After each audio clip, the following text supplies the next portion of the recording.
Welcome to the 21st Century Reformation Hour. I am Herman Otten, the editor of Christian News, and the pastor of Trinity Lutheran Church, New Haven. I've just completed the next issue of Christian News, dated September 27, 2010. You notice the lead book that we're featuring this week is called The Work of His Hands. Here's the book here. It's a wonderful book. You know, I got a lot of books around here. You put them on your shelf. But this is the kind of book you put on your table at home when guests come along. The author is Colonel Jeffrey Williams, who was just published. It has his numerous pictures that he took as he was going around the world, and a wonderful Christian testimony. You can read all about it on the page of our paper. We have a special offer on the book until, October 31, 1999. It's all on the front page there. Our lead story is called Drop the Lawsuit. CN pleads with LCMS leaders, and this is very serious business.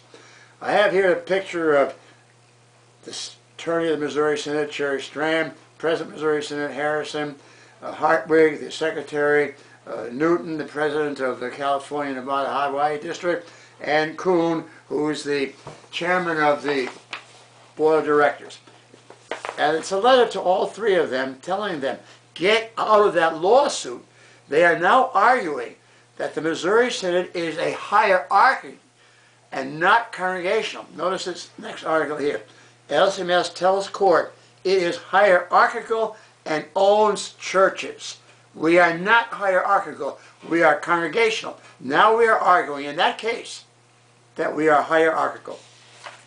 Next article here. Time magazine, 59% of Roman Catholics favor ordaining women. Next article over here, Digging for Insights. That's a wonderful book written by a Wisconsin Synod professor on archaeology. I'll refer to it if I have time a little bit later on here. Here I have a picture of a Tea Party and one of their demonstrations. And then in the paper itself, I answer the question, where does Christian News stand on the Tea Party? And what about the church and politics? What stand should the church take? In short, as Christians, we encourage our members to get involved in politics, but we are not a political organization. In 1964, which is 2 years after we began, a Lutheran theologian wrote a thesis, SCM thesis, trying to prove that Christian News began to get to get Senator Goldwater. Like, that's absolutely not true. We are not a political newspaper anyway. Here we have Jesus First, an inappropriate admonition. Jesus First here has again begun, and now they a conservative group in our church. I published exactly what Jesus First said, and I have an editorial in there saying it's time Jesus First should retract false doctrine and disband.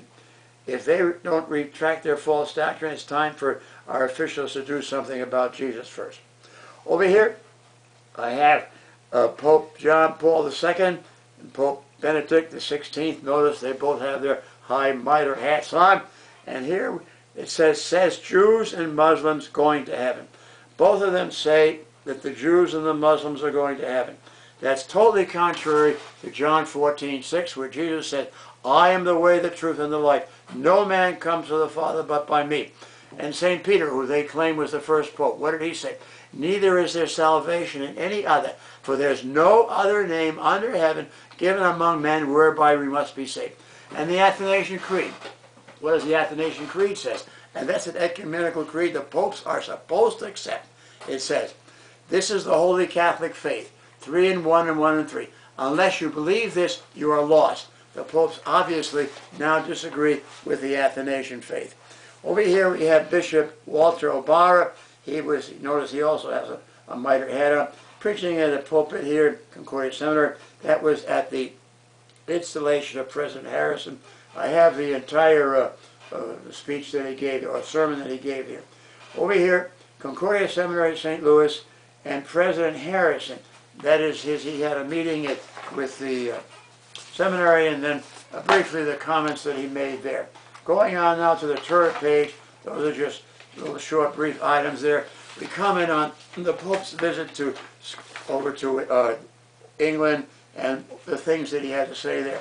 On page 3 here, editorial on Jesus first, should retract false doctrine and disband.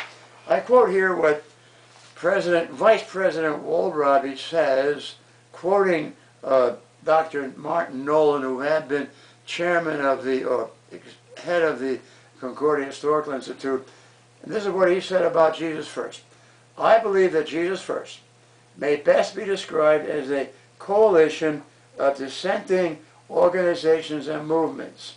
Chief among the dissenters are Semitic supporters, charismatics, church growth movement advocates, advocates of contemporary worship, advocates of women's ordination, advocates of open communion, and advocates of ecumenical fellowship practices. In order to succeed politically, these divergent dissenters have been forced to work together for a common cause, that is the overthrow of traditional Lutheran theology and practice in the Missouri Synod. Going to our lead editorial was on the coffee book here, The Work of Advanced Hands, why we recommend the book. Notice here, however, we have apathy prevails in LCMS. That's very serious. They are totally ignoring this law case, but we have a long history of apathy in our church body. And here I have a rather lengthy editorial documenting the apathy that prevails. I begin by my former roommate, Professor Kurt Marquardt, and I. We were students together at the seminary in St. Louis, and at that time there was the butcher of Budapest was taking over Hungary there, and he was slaughtering thousands of people. And we noticed how so few were unconcerned. They were more interested in following the funnies in their local newspaper and the sports account. And they couldn't be concerned. They couldn't understand why we were concerned about communism. They called us McCarthyites. And we could see now that attitude of not being concerned about what's the real vital issues. Here I have one of our good friends who was just called. I just found that out before we came to press, and I'm going to have more about it next week. Ed Hinnefeld was called home. I had his obituary. But now, a major feature we have this week is LCMS mission following major denomination. What do I mean by that? Our mission work has now totally changed, not totally, but to a large extent, traveling around the world, emphasizing teaching English, building homes, not preaching the saving gospel of Jesus. I have here LCMS World Mission News. That's all photographed in here. I got it in here. And we have people coming from all over the world, spending a lot of money, meeting there, what they call a 21st century transcultural missionary training.